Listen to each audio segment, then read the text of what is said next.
The Accra restaurant industry is going to fail, and that's something I've been itching to discuss on here. If you're Ghanaian, there's no chance you haven't heard about Tiramisu Gate, the $60 tiramisu that they're selling at a tiramisu only restaurant. This tweet on Instagram the other day, basically saying Accra is too underdeveloped to be so expensive. There's something serious that we need to address in Accra, and that is the outrageous pricing of food in Ghana, like Accra specifically speaking. Now, as somebody who has been doing content or food content creation, to be precise, for a year now, starting August 2025, and then it's currently August 2026. Wherever you're watching this video, maybe time has passed a little bit.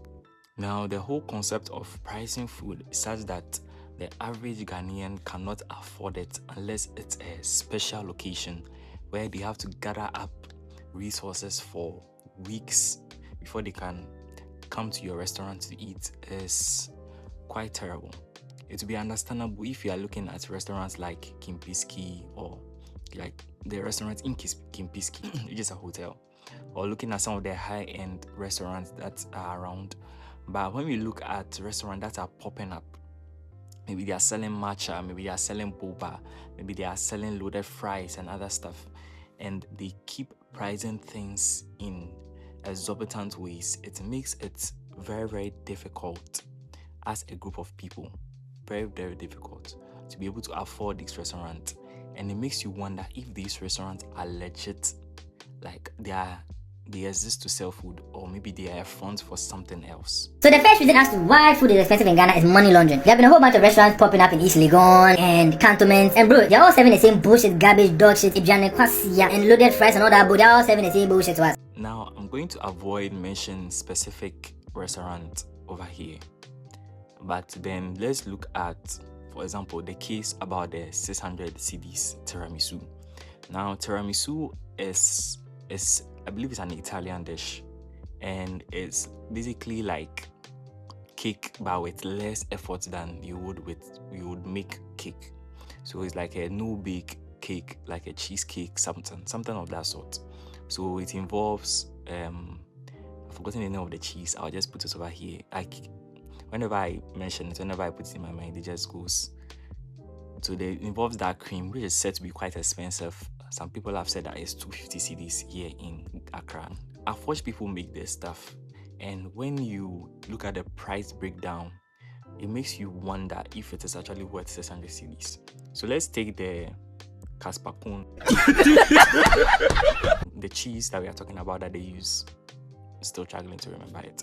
If we take that cheese out of the equation, we realize that the pricing for tiramisu is quite outrageous. Egg, in my area, one egg sells for 2 cedis, 50 pesos. Editing Shane here. I also found out that mascarpone is basically whole fat milk, and it's not so difficult to make at all. You just need to heat it up on the fire a little bit, add lime or lemon to it, stir it up, don't bring it to a boil, take it out, and then pour it into a cheesecloth, and then let it sit in the fridge. So it makes me wonder if it is this simple. Definitely they are not sourcing their mascarpone from Italy. They are probably making it in-house. That is just a guess. So if you are buying 2 eggs, you are basically buying 2 eggs for 5 cedis. And it does not, the recipes that I've seen so far for tiramisu does not require you to be using hundreds of eggs. But of course, since they are doing it on a commercial basis, they'll be using a lot of eggs. And what even bugs me the most about this whole thing is the fact that we are basically, you are getting the food all right, but then you are not getting it with a spoon. The fuck it is. It came with no cutlery, so it looks like I'm gonna have to use my fingers. Or a fork to eat it with. I mean, you are paying 600 cedis. I've watched a lot of videos. I may even put some clips over what I'm saying, where they've been given the food, but then there's no utensil to eat it with. For somebody who is paying 600 Ghana cedis, the person should be getting a full cutlery set with this. So I would say that the pricing in Ghana, pricing in Accra, to be specific, is quite outrageous. Sometimes one of the things that actually even discourages me from trying certain foods is how they are priced. To the point that when I see a food that is very cheap, I'm like excited to try it out because this is reasonable. Personally speaking, I would say that anything that a person is selling in Ghana should be priced, if it is something that's like high end, should be priced between 50 cedis all the way to at least 100 cedis. The most that somebody can actually go for a meal should be 150 cedis. So I think there has to be some sort of regulation in regards to pricing of foods in Ghana. Maybe the Food and Drugs Authority maybe has to get into this. I don't know whether that is part of their jurisdiction or also whatever. But then pricing of foods should be such that it should be affordable. Now, first of all, if you are making foods expensive, you are limiting your clientele. You are limiting the people that can actually buy your food. And one thing that you find out in sales, and I'm not saying I'm an expert, is that the more people can purchase your stuff, the more richer that you'll be. If you have people who are buying a lot of your stuff, the more richer you'll be. If you have a lot of people who are well-to-do, who can afford your expensive stuff, are buying your stuff, the more richer you'll be. But if you happen to be in a market which is not designed that way, which is not used to that sort of lifestyle, you realize that you may be getting sales maybe in a whole day. They may sell 2, 3, 4, 5 of their 600 cedis tiramisu as an example. But then it will get to a point when the hype dies down. Now that I'm making the video, the hype is quite up, and I've seen Kev the Rave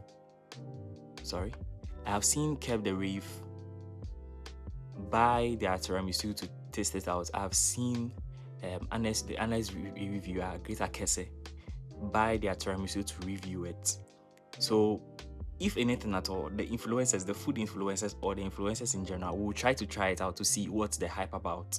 But after this hype has died out for this month or this to the end of the year, let's see, you are going to realize that the sale of that particular package is going to come down drastically. And you'll be wondering to yourself, did I make a wrong decision? To me, personally thinking, I don't know when this video will be posted or whether it will be posted or not. But if I were them, I would use this as a great marketing technique or marketing opportunity, that's the right word to use, to say that, okay, we've listened to the criticisms, we've listened to everything that you've said, and I hope they actually do this. And we've decided that we are going to sell tiramisu instead of the 600 that we're selling it for. We are going to sell it for, let's say, 200 cedis or 150 cedis, like half the price, maybe 300 cedis instead of the 600 cedis that they are selling. Somebody cannot be buying something that is worth 600 Ghana cedis and not be getting a utensil with it, or a cutlery with it. I keep saying utensil, cutlery with it. That could be a great marketing strategy, because right now human beings are such that they form their opinions based on other people's perspective of things. As you keep seeing people bashing your company, it's going to get to a point you end up collapsing, or the business will collapse due to it being unpopular. You get what unpopular means. So I would say that the food market in Ghana here is quite strange. I've realized people have done videos of them being in other regions, whether it's Kumasi, whether it's Volta region, and whenever I see them buying food, even from the roadside, I realize how considerably cheap it is to purchase from that side or that part of the country compared to living in Accra here. And of course, Accra is one of the most expensive places. Accra is the capital of Ghana. It's a great capital of Ghana. So a lot of things will be pricier. There are a lot of businesses here. People are trying to cash out and stuff. But you have to cash out in such a way that it's not terrible. Boba going for 50 cedis, we've accepted it that Boba goes for 50 cedis. But there are some people out there who are selling Boba for 30 cedis. And they're also getting their business. And one of the issues, let me talk about this before this video ends, is the pricing for, one of the things I've never understood in my life is the pricing for burgers. Now, the first time I ever had a burger was, I bought it myself from Barretta's restaurant. That time they were at Atomic Junction. Now they are no more there. There's a whole issue about it. that I heard about. Not so sure how true the story is related to the company. Anyways, but baristas also exist on University of Ghana campus and I believe other places as well. Now, when I bought burger from that side, I believe it was 50 cedis. It was a beef burger. It was one of the most delicious things that I've ever eaten and I really enjoyed it very much. But of course, it wasn't something that I was going to go and buy again, mostly because with the same amount, I could also buy their fried rice, which was also worth 50 cedis at that time. Now, this was back in, let's say, 2016, 2017 era, thereabout. So one thing that I'll say is that pricing for things have to become reasonable. During those times, the pricing for things was reasonable. Of course, as a kid, as somebody who was just in JHS, I couldn't afford to buy those things. My parents had to buy it for me. But if I had saved just a little bit, I could afford it at that time, which is great. But looking at the way that things are being priced these days, where you have to, when you walk into a restaurant, you don't know whether you're going to come out with a $96,000 Cedis bill or a 38,000 Cedis bill, or you're going to end up coming with a 200 Cedis bill, with it included with VAT and NHIS and then Get Fund and then all sorts of other taxes included. We as a society have to decide that we are not going to let these restaurants get away with these pricings. They should make their pricings affordable. Look at what KFC is doing. They're doing Monday Madness for 60 cedis. That is good. Look at what all the others are also doing. Some restaurants are deciding to do promos. You see restaurants like Check City doing promos and other stuff like that. They are pricing things. Of course, we've realized that there's a lot of inflation in the system. They've taken things that were usually cheap and then made it so expensive. But you realize that these people understand marketing so well that they at least create an opportunity for people to try their food once. And once you get somebody hooked on your food once, it's possible that they will come a second time. But if the price is too much, trust me, you may never see them again. Thank you for watching this video. Like and follow me for more commentary like this. It's just a food commentary, a very necessary commentary. Bye.